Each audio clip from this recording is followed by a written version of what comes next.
ce journal, Madame, Messieurs, l'ouverture ce matin d'un atelier de formation sur le genre, l'équité, le droit humain et surtout le repositionnement dans la planification familiale dans les programmes de santé publique. C'est donc le ministre délégué à la Santé qui a justement ouvert les travaux. Le problème d'identification des taxis qui se pose avec acuité dans notre capitale. Les responsables de la mairie de Libreville vont nous édifier sur ce problème qui agace aussi les agents des forces de sécurité et de défense. Et puis nous irons aussi à la découverte d'un site touristique à Nionier, au large des côtes de la capitale gabonaise Libreville, une initiative privée. Le reportage est signé Basile Bigwagou Mikala. Madame, Messieurs, bonsoir et bienvenue à ce rendez-vous d'actualité sur Gabon Télévision. Nous l'ouvrons tout de suite, vous le savez certainement, et nous attendons les images avec la visite qu'effectuait aujourd'hui même dans deux provinces, c'est-à-dire le Moyen-Nougou et Langounier, le chef de l'État, son Excellence Ali Bongo Ondimba. Nous y reviendrons. Juste le temps d'aller à l'Assemblée nationale pour cette fois évoquer la réunion du bureau de l'Assemblée nationale. Les travaux qui visent à préparer un véritable congrès des deux chambres du Parlement étaient présidés par le président de l'institution, Guizou Bandala. Le reportage de Nicolas Mossard, Timboulengue. Le bureau de l'Assemblée nationale a consacré sa première réunion de la deuxième session ordinaire à deux points importants inscrits à l'ordre du jour, la préparation du congrès du Parlement et l'examen de la proposition de loi portant introduction au code pénal des dispositions relatives à la transmission volontaire et involontaire du VIH-Sida et la répression de la stigmatisation des victimes. Le mercredi 12 septembre 2012, à 14h, le président de la République, chef de l'État, Ali Bongo Ondimba, sera entendu par les deux chambres du Parlement, ce conformément à l'article 24 de la Constitution gabonaise qui stipule, je cite, « Le président de la République communique avec chaque chambre du Parlement par des messages qu'il fait lire par le président de chacune d'elles. À sa demande, il peut être entendu par l'une ou l'autre des chambres hors session. Chacune des chambres est convoquée spécialement à cet effet. Ces communications ne donnent lieu à aucun débat. » Fin de citation. Pour le président de l'Assemblée nationale gabonaise, M. Guinzouba Ndama, le congrès du Parlement de ce mercredi 12 septembre 2012 est un événement majeur pour la 12e législature et notre pays. Le congrès du Parlement sera précédé mercredi en matinée par la conférence des présidents. Le bureau de l'Assemblée nationale a également planché sur la proposition de loi portant introduction au code pénal des dispositions relatives à la transmission volontaire et involontaire du VIH-Sida et la répression de la stigmatisation des victimes. Proposition de loi adoptée en juin dernier par le Sénat. Au regard de la pertinence du sujet et pour être en phase avec la communauté internationale, le bureau de l'Assemblée nationale a estimé l'importance d'un vaste débat national avant l'adoption de ce texte. Et puis ce communiqué, le président du Sénat qui porte à la connaissance des mesdames et messieurs les sénateurs que les réunions statutaires se déroulent comme suit.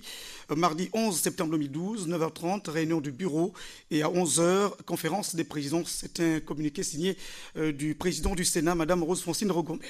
Revenons donc cette fois pour parler un peu de cette session ordinaire du Conseil économique et social pour l'année 2012 qui se poursuit sous la supervision du président de l'institution, Paul Biogemba. Le point avec Frédéric Alogo-Essessa et Idriss Mongala. De la semaine écoulée, les conseillers ont débattu des sujets ayant trait à la mise en place de 5 groupes de travail et des sections.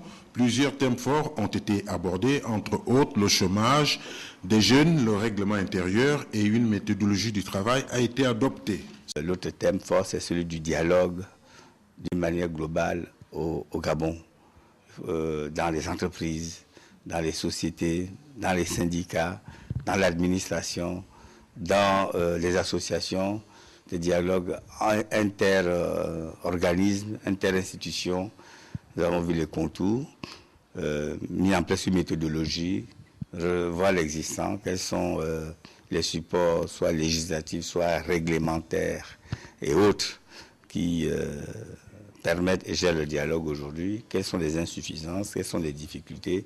Donc ce travail est en train d'être fait et cette commission également va rendre ses conclusions à la fin de la semaine. Et enfin, nous travaillons sur le budget, mais aussi nous avons déjà examiné le règlement intérieur du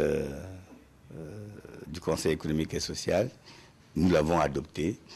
Nous avons également examiné le projet de décret organisant les services du Conseil économique et social. Vous savez que l'organigramme actuel date de 1963.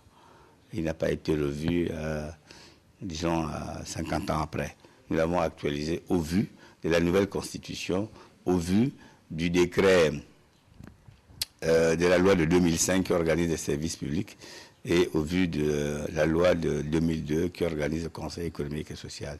Donc, au moment où je vous parle, 2 textes sont déjà adoptés, le règlement intérieur et le décret, le projet de décret organisant les services administratifs du Conseil économique et social. Par ailleurs, l'ambition de Paul Biya-Oguemba est de rendre le Conseil économique et social utile. La quasi-totalité des conseillers, les conseillers membres du Conseil qui m'ont vu ou qui m'ont envoyé des messages a totalement adhéré aux objectifs que je voudrais assigner au Conseil. L'objectif principal, rendre le Conseil économique et social utile et surtout la manière pour y parvenir, c'est-à-dire faire des propositions concrètes, faire des propositions articulées, annotées et réalisables immédiatement ou à court et moyen terme. Nous souhaitons effectivement que pendant cette mandature, que l'expertise, le sérieux, la raison accompagne tout ce que nous allons faire au Conseil économique et social, que la sagesse, la performance technique soient les signes distinctifs du comportement des conseillers économiques et sociaux de la République. Les travaux de cette 2e session ordinaire du Conseil économique et social prendront fin en début de semaine prochaine. Vous le savez certainement, la nomination de l'actuel président du Conseil économique et social, l'ancien Premier ministre Paul Biya-Oguemba, avait donc remis en jeu le 2e siège du Komo-Monda dans la province de l'Estuaire. Ce siège donc va voir une élection partielle s'organiser en octobre et au sein du Parti démocratique gabonais, 2 des candidats aux primaires viennent justement d'être investis officiellement. Ils vont pouvoir concourir à cet important examen politique, il faut le dire. Je vous propose ce reportage de compte rendu de ces élections primaires avec Yves Yono et Marlise Mengue de la rédaction de Gabon Télévision. Dieudonné Meyomen Kogé pourrait succéder à Paul Biya-Oguemba dans le 2e siège du Komo-Monda. La Cour constitutionnelle a déclaré mon siège député Koïtsino Vendo Cap vacant du fait de ce que le président de la République, son Excellence Ali Bongo Ondimba, m'a nommé, je l'en remercie, président du Conseil économique et social. Ce canton fait l'objet de tant de convoitises à l'approche d'une partielle qui se prépare minutieusement dans plusieurs camps politiques. Dans Bikele et ses environs, les pédégistes sont unanimes sur leur désormais potentiel futur ticket. Dieudonné Meyomen Kogé, ancien secrétaire départemental, et Augustin Yeyet Eteka, comme suppléants, ont une lourde mission. Préserver ce siège de député, remporté 2 fois par Paul Biya-Oguemba. Parce qu'il y a incompatibilité. C'est une décision difficile, c'est une décision qui fait mal, c'est une décision qu'on a du mal à, comme on dit, à avaler. Mais, comme on le dit également, Duralex, c'est l'ex, la loi est dure, mais c'est la loi. La décision est prise et les premiers responsables du parti au pouvoir dans ce siège sont venus apporter la caution au choix. Dans l'assistance, c'est les principaux responsables de Koïtsini au Vendo-Cap, les PDG qui sont là, les membres du bureau politique, les membres du conseil national, les conseils du bureau politique, les fédéraux, au Vendo et Koïtsini Cap, 15 fédérations. Le mois d'octobre approche et les PDGistes savent que rien n'est gagné d'avance. D'où l'appel de la hiérarchie et les recommandations qui s'imposent. Je vais demander aux uns aux autres de voter ce ticket-là, parce que c'est un bon ticket, aussi bien pour le parti que pour le pays. Le 2e canton du département du Komo-Monda est vacant. Pour le compte du PDG, Meyomen Kogé et Augustin Yeyet Eteka incarnent la relève sûre. Affaire à suivre. Encore 2 communiqués dans ce journal. Le président de la commission électorale du district d'Ikoyitini et du Cap, département du Cap, Esterias, invite les candidats à l'élection législative partielle du 20 octobre 2012 à bien vouloir retirer les fiches de déclaration de candidature et à les déposer au siège de la dite commission située dans les locaux de la salle polyvalente de Bikele du lundi 10, c'est-à-dire aujourd'hui, jusqu'au vendredi 14 septembre. Compte tenu de calendrier parlementaire, l'honorable Jonathan Inyumba, membre du bureau politique, porte à la connaissance des membres du Conseil national, du comité central, au secrétariat départemental, aux secrétaires fédéraux, aux militantes et militants que le renouvellement des structures de base du parti est reporté du vendredi 14 au dimanche 16 septembre 2012. La présence de tous est de rigueur. Je le disais en titre, genre, équité, droits humains et repositionnement de la planification familiale dans les programmes de santé. C'est le thème d'un atelier soutenu par l'Organisation mondiale de la santé et organisé au Gabon. Plusieurs représentants délégués des pays de la sous-région prennent part. Marie-Josée Nobi. La thématique sur laquelle les débats sont axés pose un véritable problème de société africaine qui porte sur la problématique liée au concept genre. Une situation qui mobilise la communauté internationale dans la prise des initiatives visant l'amélioration des conditions de la santé des femmes.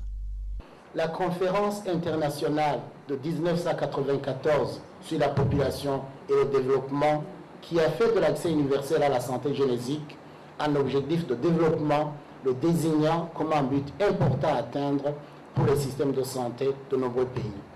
La conférence mondiale de la femme tenue à Beijing, en Chine, en 1995, le sommet du millénaire pour le développement en l'an 2000, qui a consigné le genre et la santé de la femme par le biais de la santé maternelle et l'accès universel aux soins de santé génétique dans les objectifs du millénaire pour le développement, comme vous le savez, 3 et 5.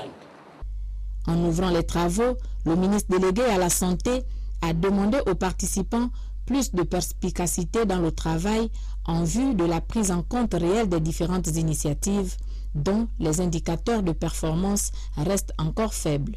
C'est dire que l'intégration du genre dans le système de santé, en raison des différences connues entre les deux sexes, est une approche qui devrait, à notre humble avis, être approfondie. Excellences, mesdames et messieurs, chers participants, les nombreux défis de l'Afrique doivent trouver des solutions africaines.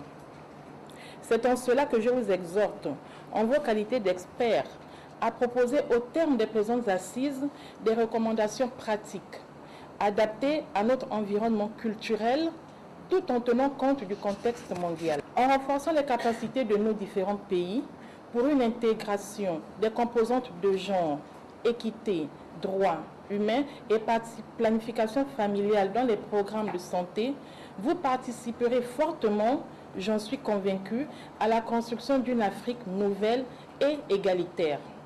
L'organisation du présent atelier intergabonaise va, à n'en point douter, accroître la qualité des services de santé en établissant un lien étroit entre genre, équité, droits humains et santé. Un autre atelier sous-régional se tenait à Libreville, consacré justement à la gestion des ressources génétiques forestières. C'était une initiative conjointe de la FAO et de la Commission des forêts d'Afrique centrale. Le reportage est de Eric Nzengi Badinga et de Joseph Biogué, la rédaction de Gabon Télévision. En Afrique centrale, les populations dépendent des produits forestiers pour leur subsistance. C'est dans ce contexte que s'est tenu cet atelier sous-régional sur l'état des ressources génétiques forestières organisé par la FAO et la COMIFAC. Cet atelier justement répond à un besoin que les pays ont exprimé au niveau de la FAO.